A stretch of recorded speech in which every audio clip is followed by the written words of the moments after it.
Sveiki, pas mus speciali kassavaitinė politikos laida.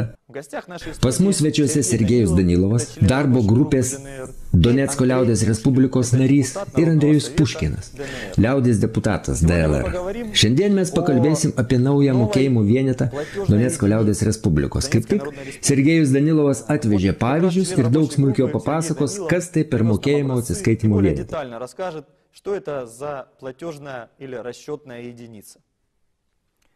Sveiki, pirmą norėtųsi paaiškinti, kodėl reikalinga šitas atsiskaitimo mokėjimo vienetas.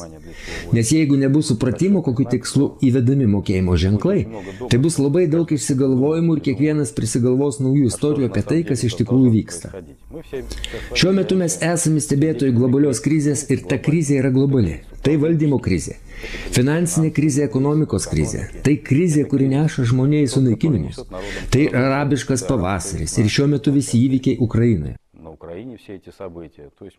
Mes esame liudininkais ir išgyvenam tą periodą, kada ta sistema, kuri dabar ateina į savo pabaigą ir jinai dabar nueina. Ta pagrindinė sistema, kurios pagrindiniai principai yra šie. Karai, krizių organizavimas, sąmoningas žemės naikinimas, sąmoningas žmonijos naikinimas. Kaip tik dabar žmonija nuo to nueidinės ir mes eisime naują paradigmą, kurią galima suformuluoti sekančiai. Mūsų užduotis yra išsaugoti žemę, išsaugoti žmogų kaip biologinę gyvybės formą ir išvengti tų negatyvių procesų, kurie yra įsiūti į seną sistemą, tai karai ir krizės. Mes visi jau dabar puikiai žinome, kad karas yra politikos tęsinys. Tam, kad politika ir politikos tęstinumas nebūtų kaip įrankis, kurio rezultatas karas.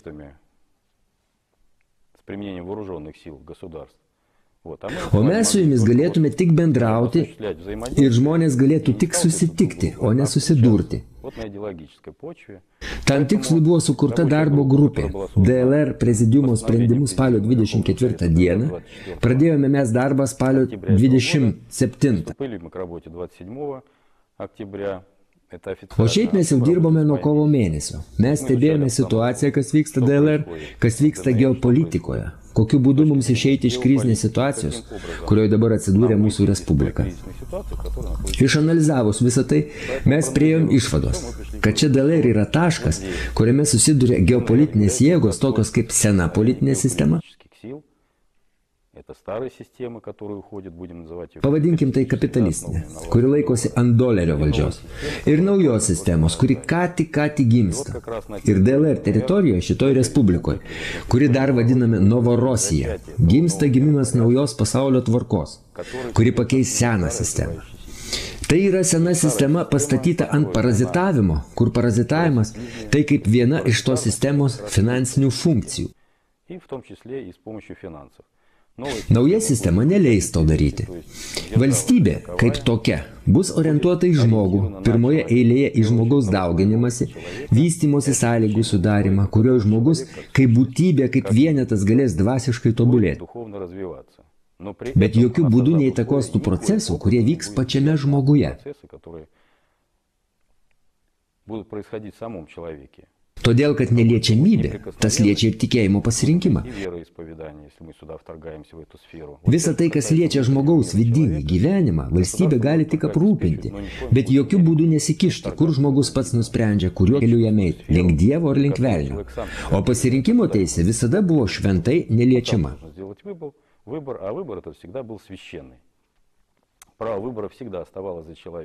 Ir štai dabar mes turime patys pasirinkti, kuriuo keliu mes norim eiti. Ar link Dievo, ar link velnio.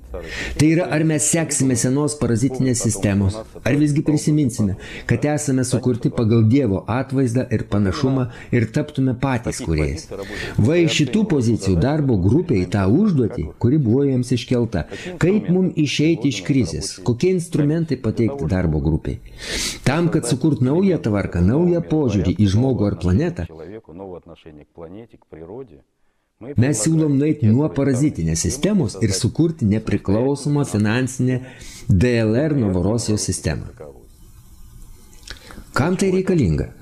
Visi mes puikiai žinom, kad savarankiška valstybė yra apsprendžiama pagal tam tikrus savarankiškumo požymius. Jeigu tų požymių nėra, tai ir kalbos apie nepriklausomybę ir savarankiškumą taip pat nėra. Todėl atsiskaitimo vienetai, kurie atlieka kainos ir vertės funkcijas, kiekvienoje savarankiškoje valstybėje egzistuoja, todėl kad atsiriboti nuo išorės valdymo buvo pasiūlyta sukurti savo nepriklausomą finansinę sistemą. Bus keletas etapų tam, kad galėtume pasiekti tikslą. Iš karto pasakysiu, kad pinigų kaip tokių pradžioje nebus. Bet pradžioje mes turime atsisakyti banko bilietų, tokie kokie dabar Rusijoje, ar banknotų, jeigu turim galvoje JAV. Juk kai kas tai yra iš tikrųjų. Tai juk ilgalaikiai įsipareigojimai, tai yra skolos lapeliai. Faktiškai rublis yra derivatyvas, tai yra sukurtas nuo dolerio, tas pats su grivna. Todėl visa ekonominė ir finansinė sistema tiek Rusijos, tiek Ukrainos yra pririšta prie parazitinės sistemos. Todėl mes siūloma išeiti, atsisakyti šitokio išorinio valdymo ir sudaryti sąlygas, kur sukūrus savo piniginę sistemą, mes tos atsiskaitimo vienetus pavadinom ženklais. Jais bus va tokie banknotai. Tai tik pavyzdys, tai maždaug 400 JAV dolerių. Vienas ženklas prilyginamas 4 JAV dolerių arba 33 kapeikų. Bet tikslus kursas bus nustatomas vėliau. Tai funkcionuoja 6 mėnesius, maksimum 9 mėnesius. Tai perėjimo momentai, kad taip galima ramiau be jokio iššokimo ar trukdymų perėti prie tikrų pinigų. Ir pinigų sukūrimas tai jau bus antras etapas.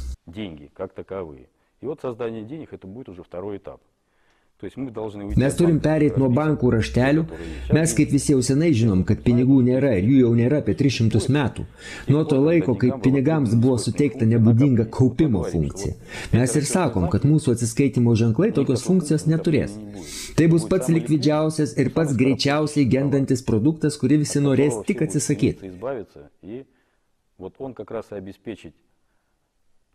Jis kaip tik ir garantuos didesnę apyvartą prekės, pinigai prekės, tam, kad pagreitinti ekonomikos augimą.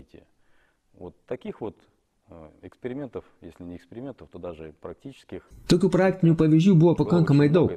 Tai ir Šemuratė, ir Austrijoje taip vadinami Gezelio pinigai, tai vadinami savarankiški pinigai. Taip mes norime sukurti sistemą ir įvesti tikrus pinigus, kur kaupimo funkcija neegzistuoja. Jie bus tik vertės matas ir atliks mokėjimo funkcijas, daugiau nieko. Na, tai kol kas tik ateityje, o dabar mes siūloma įsivesti atsiskaitimo ženklus, tam, kad atgaivinti ekonomiką. Ką ši sistema išspręstų greičiausiai? Dabar jau visiems tai nėra paslaptis. Sausio mėnesį yra labiausiai išplaunama grivna.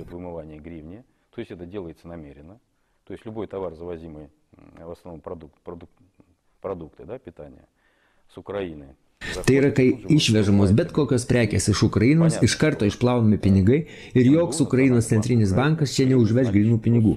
Juolab, kad jis skaito šias teritorijas laikinai prarastas.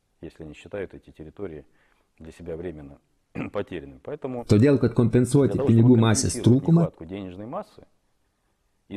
ir subalansuoti rinką, pirmoje vietoje vartojimo rinką, kad ji nesugriūtų, iškilo būtinybė įvesti atsiskaitimo ženklus. Jie bus apyvartoje paraleliai su grivna maždaug iki kovo 1 dienos. O paskui po truputį grivna iš grynų pinigų apyvartos išimti, nes gryniems atsiskaitimams iš karto bus naudojamas DLR rublis.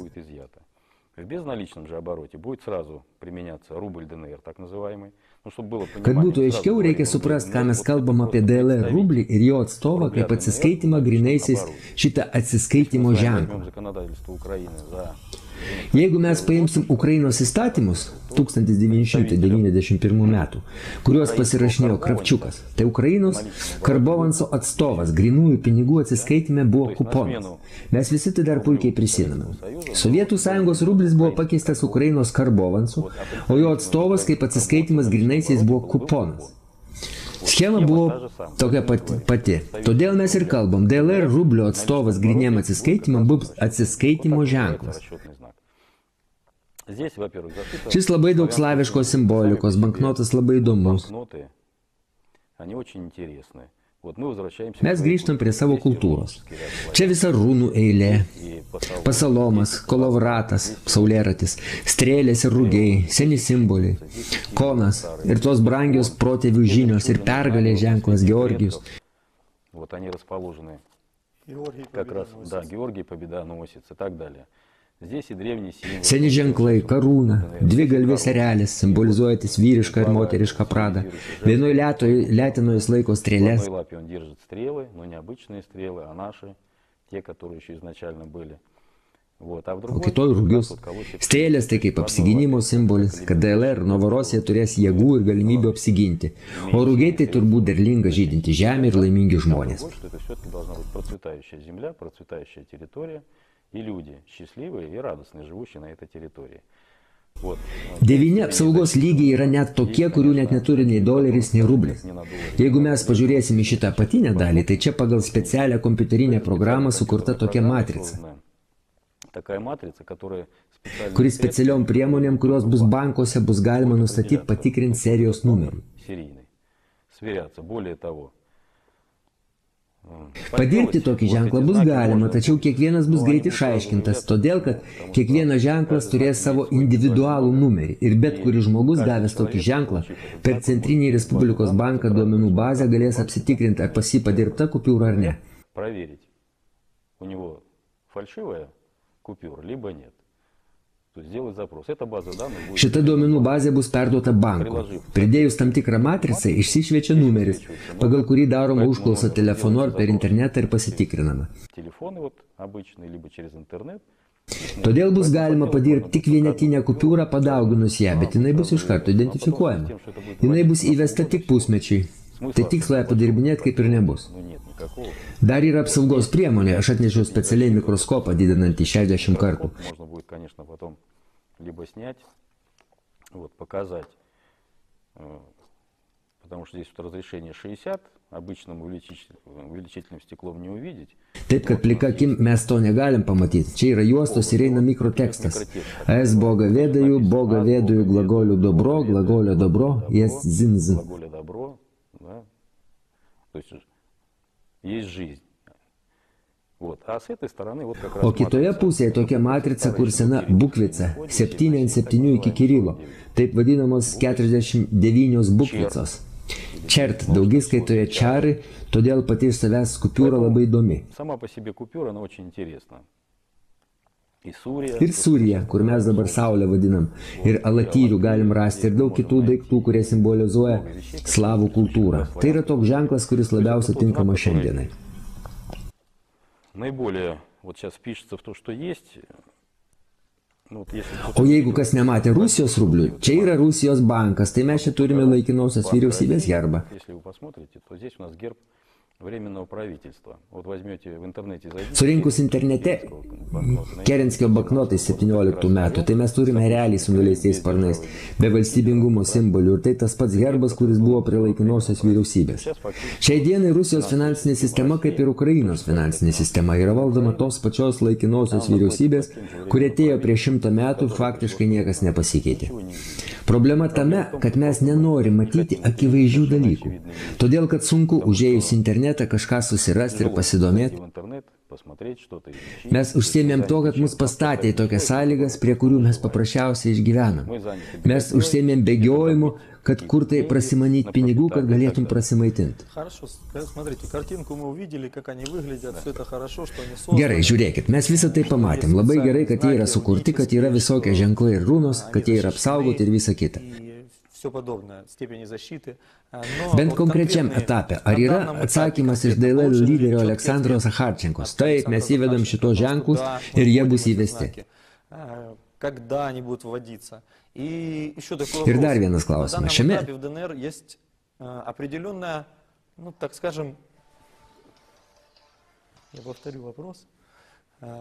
на данном этапе в ДНР есть определенная задолженность. apie DLR turi įsipareigojimus pensininkas, darbininkams, mokytojams, gydytojams, na visiems, kai kam mėnuo, kai kam 3 mėnesiai. Перед учителями определенное, пусть у кого-то месяц, где-то 2 месяца, где-то 3 месяца. Вот, сейчас эти Dabar žmonės, šitie žmonės gaus šitos atsiskaitimo ženklus. Расчетные знаки, да, совершенно верно.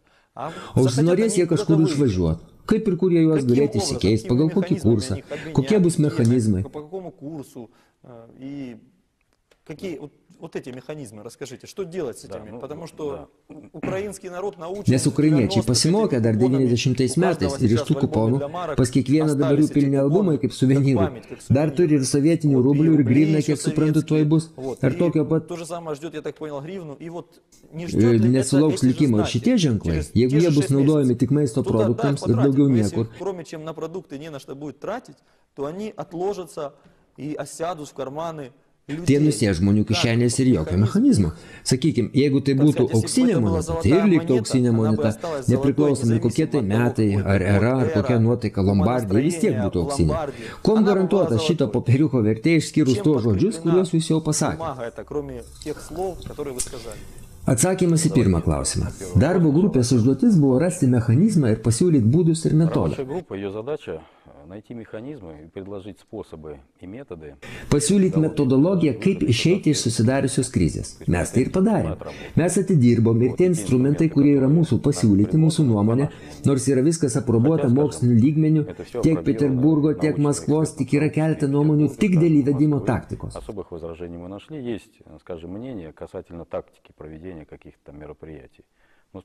Bet iš strateginės pusės nėra didelių prieštaravimų, todėl visi priėjom vieningos nuomonės, kad reikalinga sava finansinė sistema, nes paprasčiausiai neišgyvensi.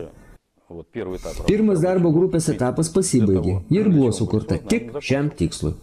Toliau paprasčiausiai turi būti priimtas politinis sprendimas, tame tarpe ir liaudies deputatų, kurių vienas iš atstovų čia ir dalyvauja. Todėl tai klausimas jiems, o ne darbo grupiai. Mes savo užduotį įvykdėm ir atidirbom. Aš pats manau, kad tos teisinius aktus, kuriuos mes paruošėm, jie yra pakankami, kad įvesti savo piniginę sistemą. Bet reikia suprasti ir sekančius dalykus. Gyvenimas netoks paprastas, kaip atrodo. Kad įsivesim iš tos atsiskaitimo ženklus ir visos problemos pasibaigs, tai yra tik instrumentas ir jis nėra pagrindinis. Mes dar turim pasakyti ir apie tai, kad yra ekonomika, tokiai būklei, kokioje dabar yra ir ką su visu tom daryti. Сейчас она находится.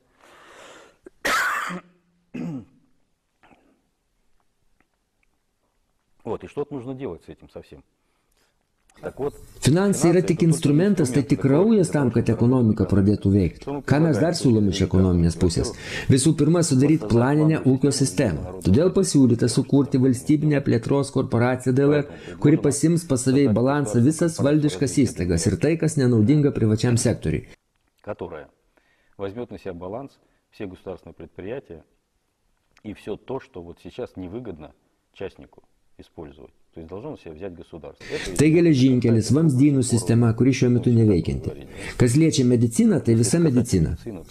Tai atstatymas valdiškų vaistinių, kad nebūtų ligoninėse privačių vaistinių ir kad didmeninė vaistų rinką valstybė turėtų pasimti savo. Рынок аптечный держава должна взять на себя, обеспечить аптеки как раз вот. Kad visi vaistai būtų prieinama kaina. Vaistinės turi būti valdiškos, kad mes negundytume daktarų ir daktarai nevalgytų iš tų vaistinių ir nesiųstų tenais ligonių. Mes eliminuojam labai daug veiksnių, tokių kaip vagystės ir korupcija. Todėl šita korporacija turi prisimti savo viską ir rūpintis visais. Ką reiktų daryti, reikia padaryti reviziją visų aktyvų, kurie dar likę Respublikoje pilnai.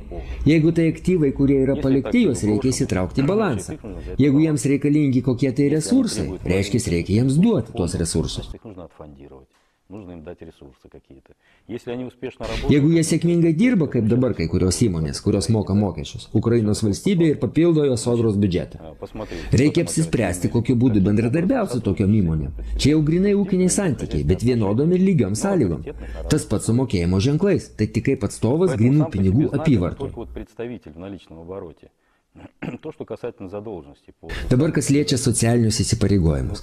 Būtent ir dėl to mes siūlom įvesti šituos atsiskaitimo ženklus, kad pilnai padengti įsiskolinimus.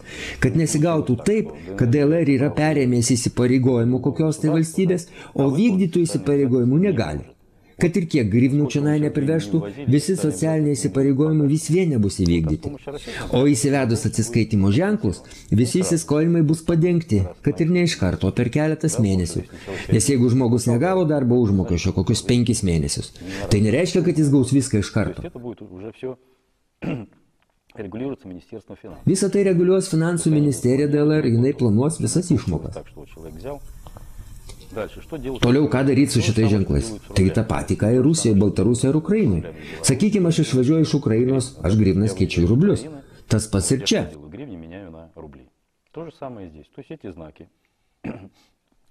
DLR centrinis bankas, kaip reguliatorius, nustatinės kursą, pagal kurį šitie ženklai bus keičiami į banknotus ar valiutą kitų valstybių.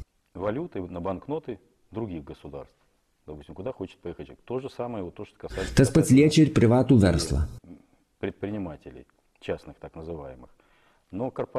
Tačiau valdiška vystymosi korporacija turi pasiimti savo įsipareigojimus, kas liečia visus ūkio reikalus tam, kad aprūpinti prekių srautus. Dar labai svarbu, ta korporacija užregistruoti Muitų sąjungoje, kad jinai būtų kaip ūkio subjektas. Ir nuo sausio 1 dienos iškart būtų Muitų sąjungos dalyvė. Kai kas kalba, kad to padaryti neįmanoma, nes juridiškai DLR nėra pripažinta. Bet mus čia tuo metu ir pasakinėja, kaip tai padaryti, ir nuorodos tai paviršiui. Taip DLR nepripažinta, bet yra respublikos, kurioje ją pripažino.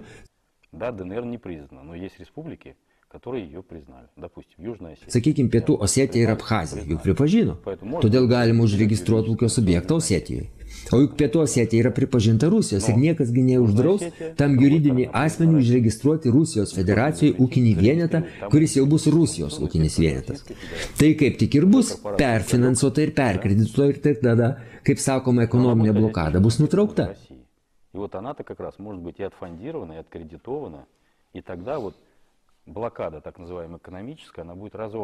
Tai bus ekonominiai įrankiai, taip sakoma vartai, per kuriuos prekės pirmoji vietoje plataus vartojimo prekės, kad neleistų sugriauti rinkos, turės prisotinti DLR vidaus rinką.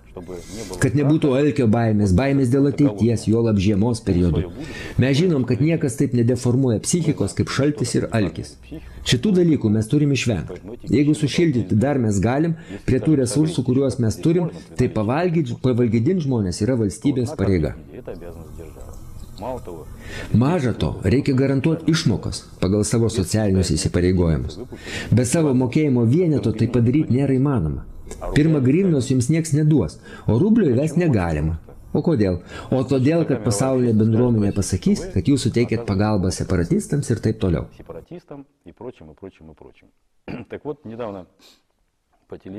Neseniai per Ukrainos televiziją, tai buvo kanalas CTV, mūsų darbo grupė, tame tarpe ir mane, pavadino pagrindinę Ukrainos ekonomiko grėsme. Jie puikiai supranta, kad jokie tankai ir jokie nesklandumai nebaisus Ukrainai, o jai baisi ši atsiskaitimo priemonė. Jeigu jinai bus įvesta DLR, kaip valstybė pasidarys pilnai, jinai galės surinkinėti mokesčius ir galės būti savarankiška, o nepriklausoma nuo Ukrainos.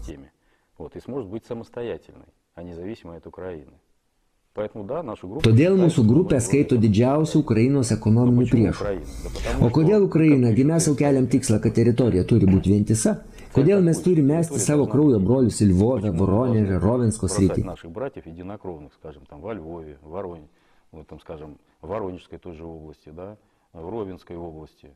То есть в чем вот? Давайте так, мы создадим привлекательную систему. Geriau mes sukurkim finansų pagalbą tokią patrauklę sistemą, taip pat ir ideologinę, be parazitavimo ir lupikavimo, kad bankinė sistema dirbtų taip kaip islamo bankai. Grįžkime prie saknų savo kultūros. Ir pasakykim, kad rusų pasaulis niekada neužsiminėjo lupikavimu. И скажем, что русский мир никогда не занимался ростовщичеством. Никогда этого не было. Tai kodėl tada angliakalbė civilizacija gali sau leisti parazitavimą, lupikavimą ir perrašinėti savo parankius įstatymus, o mes reiškime pagarbą ir toleranciją savo partneriam, kurie šaudo mums į nugaras? Kodėl mes einame kitų kelių? Mes skirtingi. Kodėl pas mus ir ženklas toks dvigalvis erelis? Tai moteriškas pradas ir vyriškas pradas. Anglosaksų pasaulis, aš jį vadinu naglosaksų. Jie kaip tik atstovauja vyrišką pradą. Tai egoizmas, valia, išdavystė, tai tam tikros savybės. Это воля, это вот предательство, это качество некоторые, которые проявляются. Есть женское начало. Yra ir moteriškas pradas, tai kaip slavų kirilica, Jan ir In. Slavianin šlovintatis Jan ir Jin. Tai mūsų ženklas, o ne budistų. Tai va Rusija, Rus, jinai prisotinta kitom savybėm. Ne naglumas, ne agonizmas, o kokiom? Nuoširdumas, atjauta. Visiškai teisingai. Todėl mes ir kalbam, kad niekada ant nieko ir nepuldavom. Mes nesiruošiam su ginklu rankos eiti tą patį Lvovą. Mes tik sakom savo broliam, pradėkim gyventi be parazitų. Va jie šito ir bijo. Todėl ir DLR, kaip paprastas siurblys, įtrauks į save aplinkinius regionus ir tuo pačiu ir vakarinę Ukrainą. Близлежащие области сначала, а потом в том числе и западные области Украины. Потому что те принципы, которые... Todėl, kad tie principai, kurie primesti žmonėms, jie nėra priimtini rusui, nepriimtini slavui. Todėl mes ir sakom, nauja tvarka ir nauji santykiai. Tokie, kurie mus nukreips visai į kitą pusę ir politikai gaus žmogaus veidą, ne plėšrūnų, tokio kaip naglosaksų, o žmogišką veidą. Ir šitą galima padaryti tik DLR, Rusijai to nepadarysi. А человеческое лицо. И вот эти вещи можно решить именно в ДНР. В России сейчас этого не лишишь. Они находятся вот как раз... Jinai yra priespaudoje po Tarptautinio valiutos fondo sistema. Todėl ir sakom, kad DLR Novorosija gali padėti rusams ir visam slavų pasauliui padėti atsikratyti bankų vergovės. Todėl mes ir siūlom prisimti savo atsakomybę ir įsipareigojimus. Sudaryti tokią sistemą, kurioje visoms tautoms, tiek rusų, tiek Kazakstano pasakysim, kad mūsų galutinis tikslas sukurti vieningą slavų valstybę, į kurią eis ir Škotija, ir Serbija, ir Lenkija, ir visos likusios šalys. В которую Шотландия войдет, и Сербия войдет, и все остальные, и поляки войдут. Kad ta sistema, kuri buvo, jau visiems nusibodo, kad toliau taip gyventi nebegalim. Ar mes toliau naikinam žemę ir žemė pagaliau pasipurtys ir mus nuves kaip įkyrias musės. Arba mes atsisukam į gamtą veidu ir gyvenam darnoje su gamta. O darnoje mes galim gyventi kada? Kada mes grįžtame prie savo gyvenimo statymų principų. Todėl mes ir siūlome liaudies deputatam, kol dar nesukurta konstitucija, grįžkim prie savo rato. Iš karto klausimas Andrėjui. Priminsiu, tai DLR deputatas. Sakykite, galite jūs pasakyti konkrečius terminus, kada bus įvesta šita mokėjimo priemonė DLR teritorijoje ir kur ir kada ją pradės gauti žmonės? На территории ДНР. И когда и где ее начнут получать уже люди непосредственно. Я думаю, это будет следующий. Aš manau, kad tai bus sekantis mėnuo, sekančių metų sausis. Tai greičiausiai sausis. Tai yra konkrečiai yra priimtas toks politinis sprendimas? Ne, konkretaus politinis sprendimas dar nėra priimtas. Tai šiame etape dar yra dėrybos. Dėrybos vedamos, eina bendradarbiavimas su visais deputatais, mūsų frakcijai, Laisvas Donbasas, yra labai daug debatų, bet kokiu atveju bus sprendimas. Но в любом случае будет какое-то решение по этому поводу. Sakykite, jeigu vedami debatai ir šitas atsiskaitimo ženklas yra kaip alternatyva, tai kokia kita alternatyva yra siūlo jūsų oponentai, deputatai? Ar yra kokia alternatyva nepriimti šitos valiutos, o paimti grivną? Если какая-то альтернатива не взять эту валюту, а продолжать там гривну. Не, ну альтернатив тут Na, tų alternatyvų, sakykime, čia daug. Paimti dolerį, ant dolerio kaip tai gyventi. Bet tai ne tai. Taip pat Pavelas Gubarevas pateikė alternatyvą prisirišti prie elektroenergijos. Bet man tai atrodo taip pats optimaliausias variantas. Ну, мне кажется, вот этот самый оптимальный вариант. Gal tai ne šis vienetas, gal tai kiti variantai, bet savo atsiskaitimo vienetas turi būti bet kokia atveju, tai loginė valstybingumo seka. В любом случае расчетная единица – это логическое завершение государственности.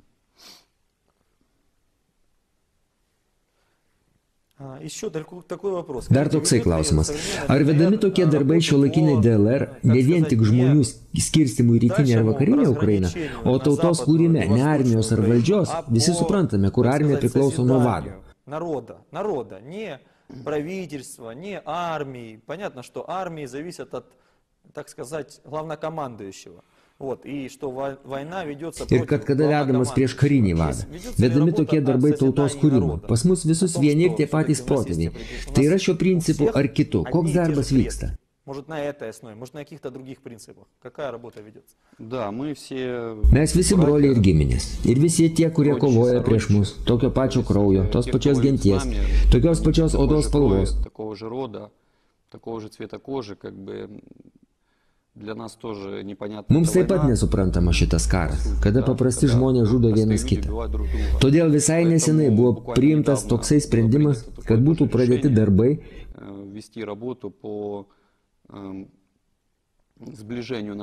kurie sujungtų mus į vieną tautą ir dalinti mus pagal principą rusas, ukrainietis, mus negalima. Todėl nuo sekančio mėnesio vis aktyvus darbas, sujungiant mus kaip brolius. Поэтому со следующего месяца будет активная работа вестись по сближению нас как братьев. Хорошо, отлично. Сергей, Gerai, Sergejau, klausimas jums. Kiekvienas ekonomistas puikiai supranta, kad išvežti Donecko, Lugansko ir Krymo grivną ir atiduoti ją Kyivui, tai išaugs didžiulę infliaciją Kyivui. Отдать ее в Киев, это вызовет вообще колоссальную инфляцию в Киеве, потому что денег станет Nes pinigų atsiras daug daugiau nei prekių Ukrainoje, o pagrindinių prekių gamintojai buvo DLR.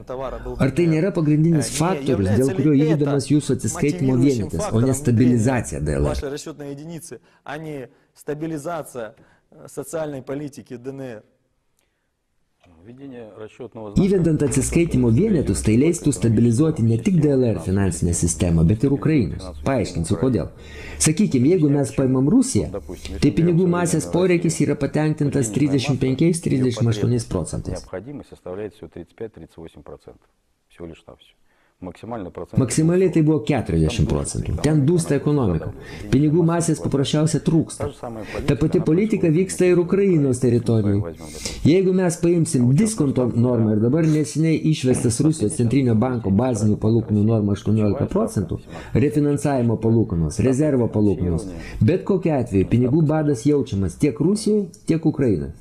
Резервирование, которое стоит много ставок, много всего. Но в любом случае голод монетарный, он ощущается как в России, так и в Украине. Jeigu ta grivna, kuri dabar funkcionuoja DLR ir LLR, jinai sugrįžta Ukrainą, tai Ukrainos ekonomika gaus tuos trūkstamus procentus, nors ten 100% pinigų poreikio patenkinimo niekad nebus. Nes anglosaksai netokius uždavinius stato, kad pakeltų Ukrainos ekonomiką. Jų užduotis kautis iki paskutinio ukrainiečio, kad jų NATO pajėgos stovėtų prie Rusijos sienos. Решить задачи выхода на границы России с тем, чтобы войска НАТО стояли уже непосредственно на границе Российской Федерации. Поэтому та война ведется не за... Šitas karas vedamas ne dėl ateities ar laimės Ukrainos, o Ukraina kaip žmogiškas resursas, kurio pagrindų sprendžiamos geopolitinės užduotys. Žmonės yra įkaitai šito didelio žaidimo, kurį pradėjo lėlių valdytojai, dalis iš jų sėdi London City, dalis Šveicarijoje ir taip manipuliuoja šitais procesais. Находящиеся, скажем, даже не в Вашингтоне. То есть часть из них сидит, мы знаем, в Лондон-Сити, часть из них в Швейцарии, и вот манипулирует всеми этими процессами. Tai, kad DLR yra tik žaidimo dalelė, bet jį įdomi tuo, kad žmonė gali perėti naują vystymosi etapą, būtent į etapą, o ne nuopolį. Ir yra galimybė sukurti naują pasaulio modelį. Šitų ženklų įvedimas nuims socialinį spaudimą DLR, padės išvengti socialinės krizės ir kaip bebūtų neparadoksalu, padės Ukrainos ekonomikai. Поэтому введение этих знаков, оно снимет социальную нагрузку в ДНР, то есть позволит избежать социального коллапса. И, как это ни парадоксально, поможет экономике современной Украины, потому что... Todėl, kad grivna išvesta iš DLR iš LLR respublikų, jinai atsidurs apyvartoj. Jeigu, aišku, ji nebus iš karto išimta iš apyvartos Ukrainos centrinio banko iniciatyva.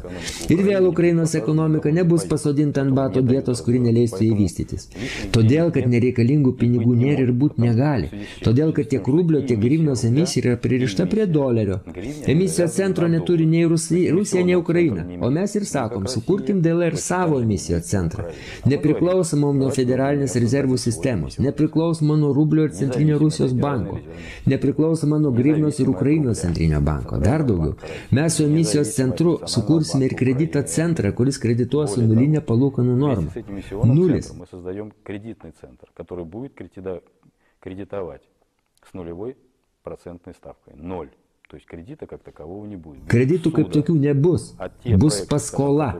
O tie projektai, kurie bus kaip valstybiniai, finansuosi su minusinė palūkanų norma. Visą tai leis įgyvendinti atsiskaitimų ir kreditavimo centrai. Daugelis klausimų bus išspręsta. Mes turim suprasti, kad pats tik ženklas jis nepadarys mūsų gyvenimo laimingesnio. Mums teks pasiraitoti rankovės ir pradėti dirbti. Tik tai dirbti lygiomis sąlygomis. Na gerai, sakykite, jeigu šitą ženklą priims, o tikėkime, kad priims. Novorosija tai ne tik DLR, bet ir LLR. Ar prasidės ir tenai, ten taip pat bus išduodami panašų ženklai? Начнется ли там та же самая работа? Тоже в пунктах начнут ли выдавать подобные денежные расчетные знаки? Конечно, но кто-то должен принять. Suprantama, juk kažkas pirmas priimti šitas politinį sprendimą ir užsikrauti šitą naštą. Aš bendravau su daugeliu karininkų apie savo valiutos įvedimą ir pagrindinė jų tezė. Taip, aš galiu numirti mūšio lauke su ginklu rankose, na, bet įvedinėti sistemą yra baisu. Tai yra numirti jam nebaisu, o įsivesti savo finansinę sistemą baisu. Toks lygis karo vadų. То есть умереть ему не страшно, а вводить систему свою финансовую страшно. Но это вот уровень, скажем, полевых командиров.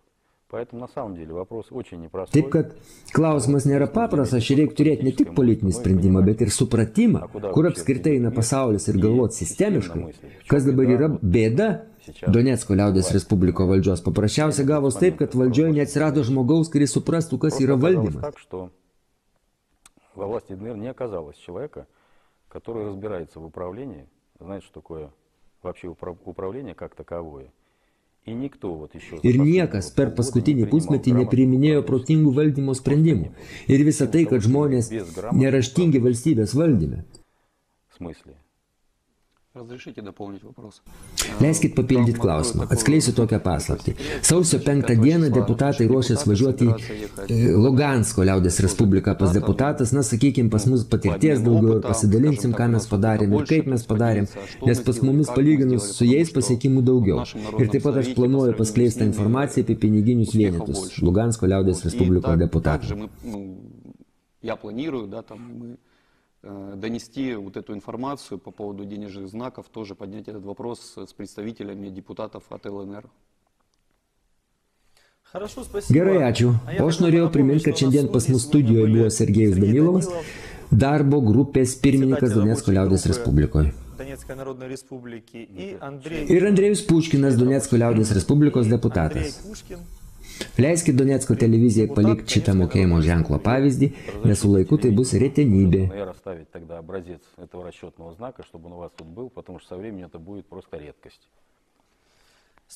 Ačiū labai, o aš norėčiau visos redakcijos vardu, Donecko pirmo kanalo vardu, pasveikinti su naujais metais, kalėdom, palinkėti, kad viskas, kas suplanuota ir užkoduoti šiame simboliai įvyktų.